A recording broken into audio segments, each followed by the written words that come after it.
हरे कृष्णा। मित्रों, सनातन दिव्यता eternal divinity में आपका स्वागत है और मैं हूं पद्म गुप्ता। दोस्तों, आज की तिथि है चैत्र शुक्ल पक्ष प्रतिपदा। हिंदू नववर्ष है। महाराष्ट्र में गुड़ी पड़वा का पर्व है, काफी धूमधाम से मनाया जाता है। नववर्ष की आपको हार्दिक शुभकामनाएं। आशा है आपका नववर्ष मंगलमय होगा। मित्रों, आज के इस विशेष दिन पर हम एक विशेष चर्चा करेंगे। हिंदू धर्म में संस्कारों का महत्व। आज की परिस्थितियों में, आधुनिकता में हम बहुत सारे अपनी चीजों को भूलते जा रहे हैं। नई पीढ़ी को इन चीजों की आवश्यकता महसूस नहीं होती है। वह इनका गुण अर्थ है, महत्व है। इसलिए मेरा ये एक बार फिर से चर्चा करके अवगत कराने का प्रयास है।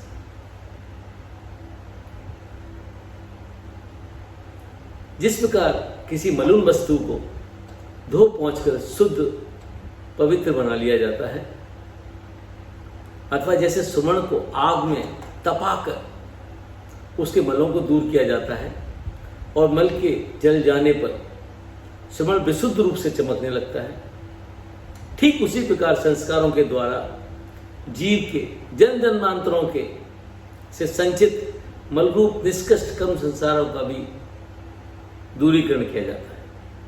यही कारण है कि हमारे सनातन धर्म में बालक के गर्भ में आने से लेकर जन्म तक, फिर बूढ़े होकर मरने तक संस्कार किए जाते हैं।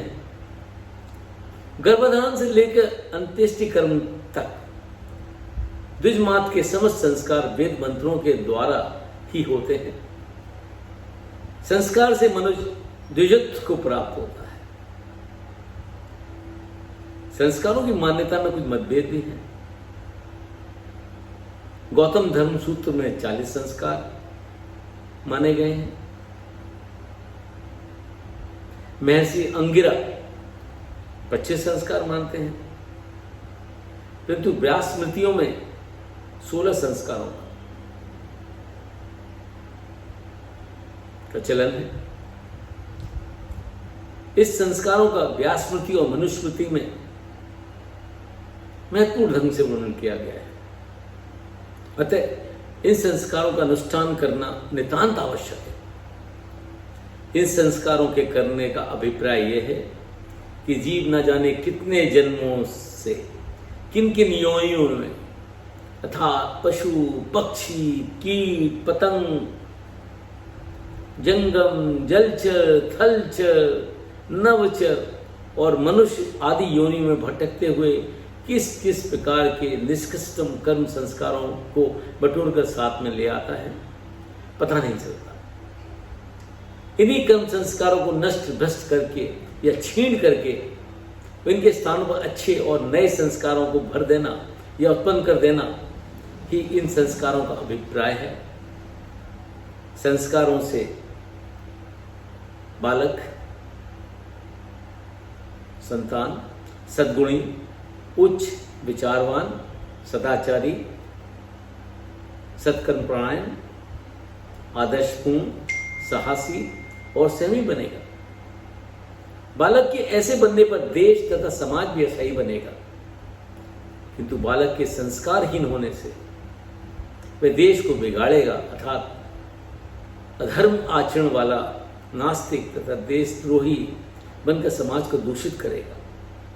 जिसके परिणाम स्वरूप चोरी, डकैती, आतंकवाद, अशांति, कलह, बैर और युद्ध जैसी परिस्थिति उत्पन्न कर सकता है। विद्वानों का मत है कि गर्भाधान, पुंसवन और सीमांतोनय संस्कारों के द्वारा माता पिता के मलमूत्र स्थापन में आए रज वीर्य के दोषों का अपनयन होता है। 9 मास तक माता के गर्भ में जो जीव रहता है, वहां मलमूत्र का भंडार, रक्त आदि माता के खाए हुए अपवित्र पदार्थों का संचयन होता है, रहता है, उसे जीवन पड़ा रहता है। इन दोषों की निवृत्ति के लिए बालक पैदा होने के बाद के जात क्रम से चूड़ाक्रम तक संस्कार होते हैं। इसके बाद यज्ञोपवीत व विवाह संस्कार आदि द्वारा व्यक्ति सुसज्जित एवं भूषित होता है। वेद व्यास जी का कथन है कि गर्भाधान से कर्ण वेद तक जो 9 संस्कार किए जाते हैं वे स्त्रियों के आमंत्रक किए जाते हैं, किंतु विवाह संस्कार समंत्रक होता है। ये थे हिंदू धर्म में संस्कारों का महत्व। इसलिए आप इसका विशेष ध्यान रखें कि जब कभी भी आपके घर में कोई बच्चा इत्यादि का जन्म हो तो उसके ये संस्कार आप अवश्य करवाएं। आशा है आपको ये विषय अच्छा लगा होगा, ज्ञानवर्धक लगा होगा, महत्वपूर्ण लगा होगा। आप मेरे चैनल को सब्सक्राइब करें, इस जानकारी को शेयर करें और आगे नए विषयों के जानने के लिए बेल आइकन दबाएं। धन्यवाद। मिलते हैं आगे किसी और नए विषय के साथ। हरे कृष्णा।